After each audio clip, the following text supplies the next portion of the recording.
Good morning, everybody.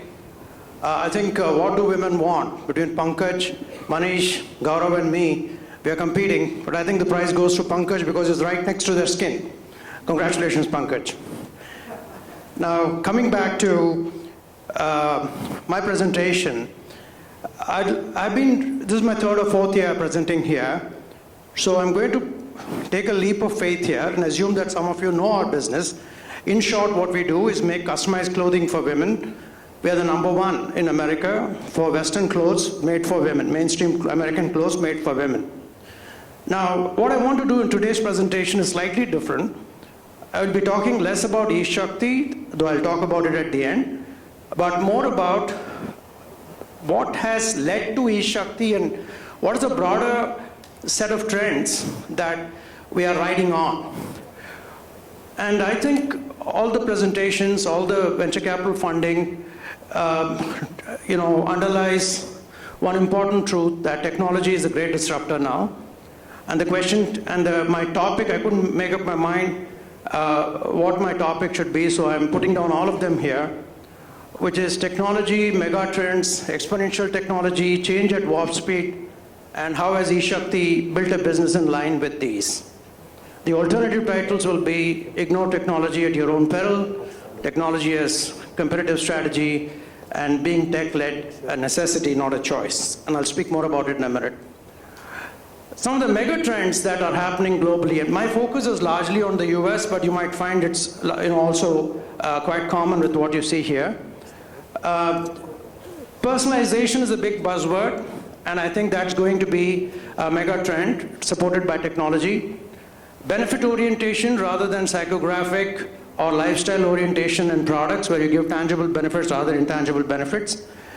And abundance. There is an abundance now compared to scarcity before. So all of us take for granted that we get into a car, we can open our Google Maps and know exactly when we'll go where without paying a cent for it.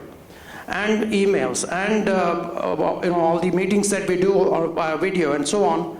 All these suggest an abundance which did not exist before. And customers are getting used to it as well.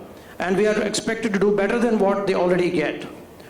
Risk capital is more prominent, more available now. Entrepreneurship seems to be more in evidence. I've been to various conferences where the number of people who have moved from regular jobs to entrepreneurship seems to be growing quite rapidly.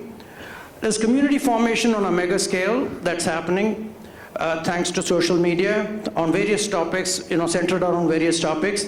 Longevity is a factor. It affects various people, including purchasing power.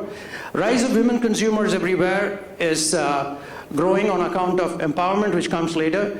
Luxury is being redefined. When you look at benefit, the kind of counterpoint to that is what about luxury?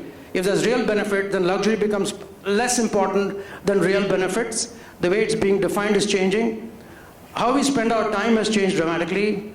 And changes particularly are happening across the board, and I will show you a slide on that, are happening at warp speed. I've been looking at business for a while now, and the last 2 decades, the kind of change I've seen has been just incredible. And the last 10 years, it's been even more so. The last 5 years, even more so. It's just accelerating.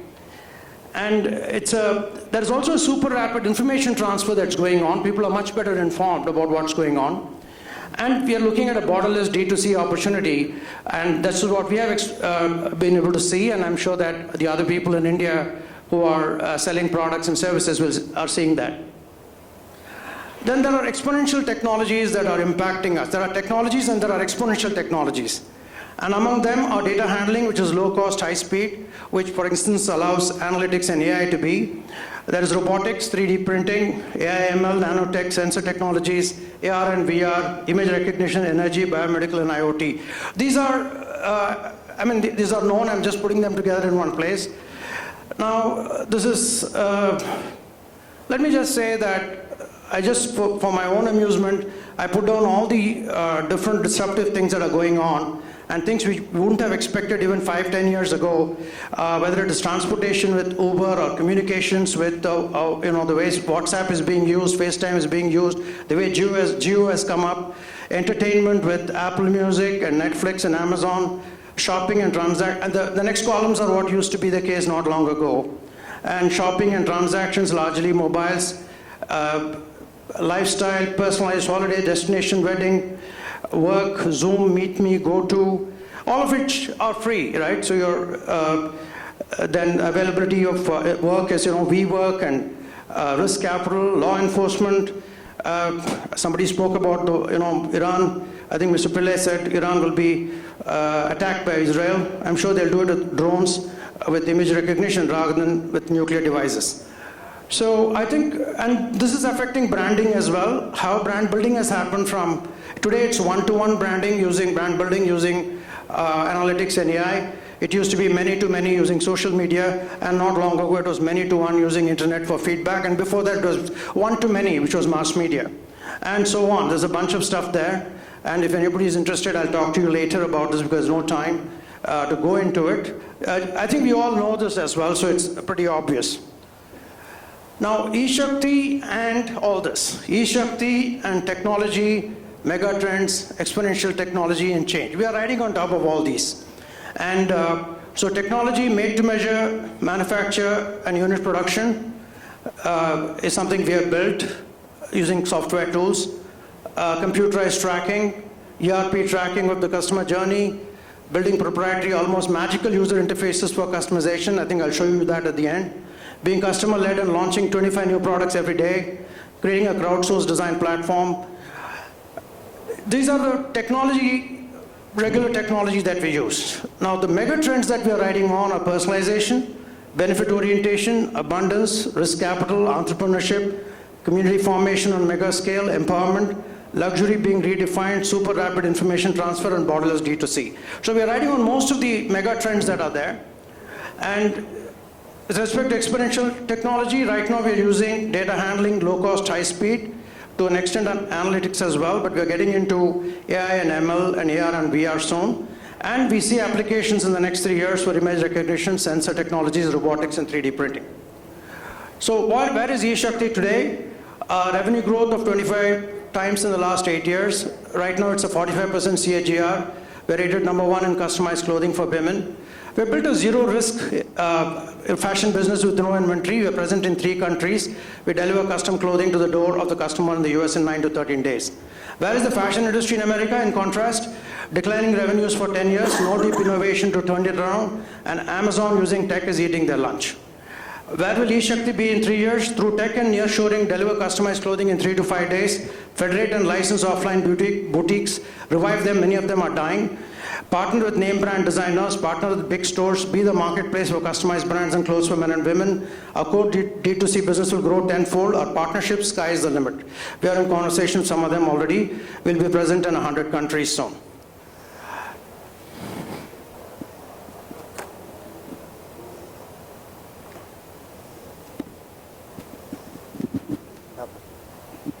Thanks, Thank you. Year on year.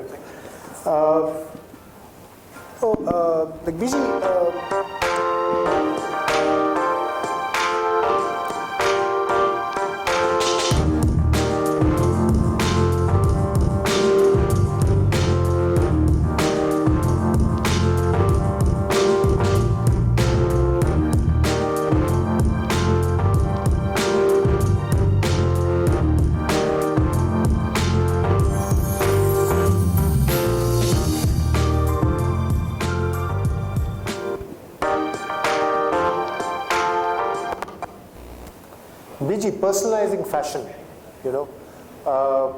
it's not done that way. Again, you are breaking the mold.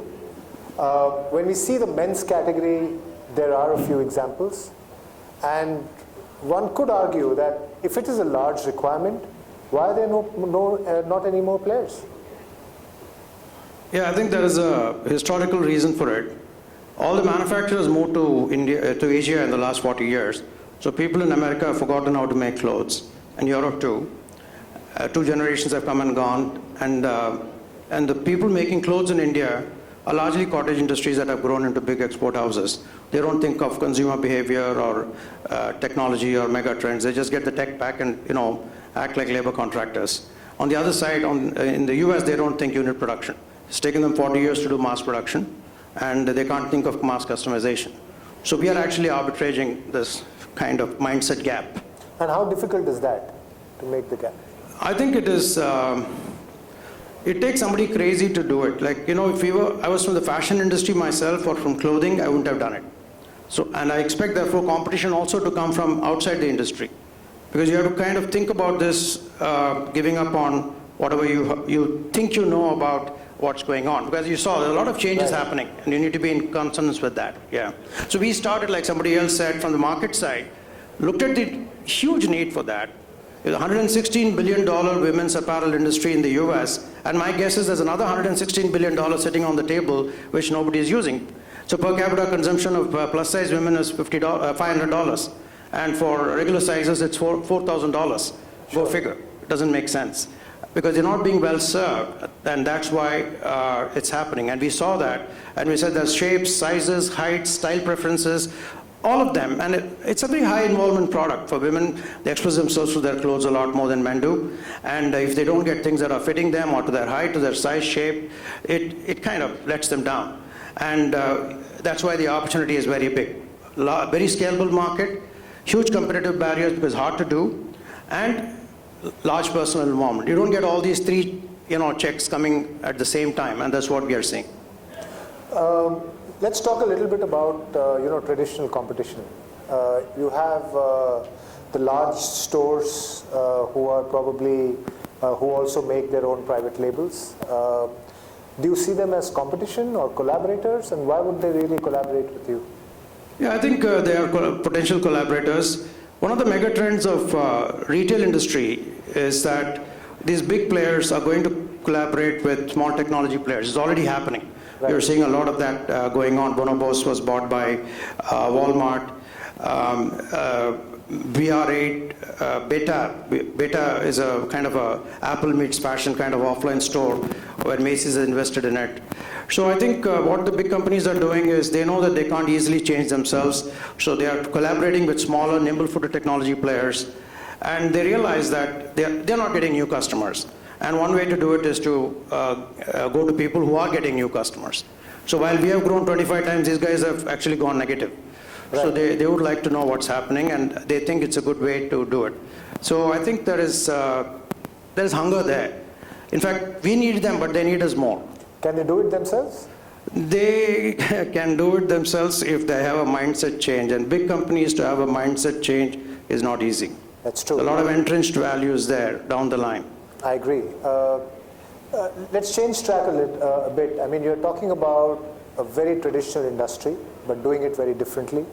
You're talking about using very new technologies and new methods in a traditional industry. And I'm trying to think about it from an organizational standpoint and from the way you're thinking of your team. How do you marry the young talent with traditional experts? I think younger or old doesn't matter. They should have a growth mindset. Many people, even when they're young, have a very fixed mindset. And the more brilliant they are in academics and so on, more fixed their mindset becomes. On the other hand, there are others who have a very learning kind of mindset. They are the ones in a party who wouldn't mind going and learning the cha-cha-cha in front of everybody and, making a fool of themselves, but in the process learning something new. And we need that. If you want to be innovative, you need to really be willing to learn all the time. And I'm no spring chicken, but I learn faster than everybody else. I make it my point to do that, to work hard at it. And I think the whole culture of our organization is that way, irrespective of how old they are or young they are.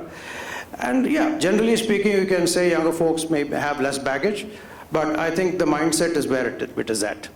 Very good. Good to see that you're bringing change and adopting change in a traditional industry, and also demonstrating something that very few people, in fact, no one has done for women before. Thank you. Thank you.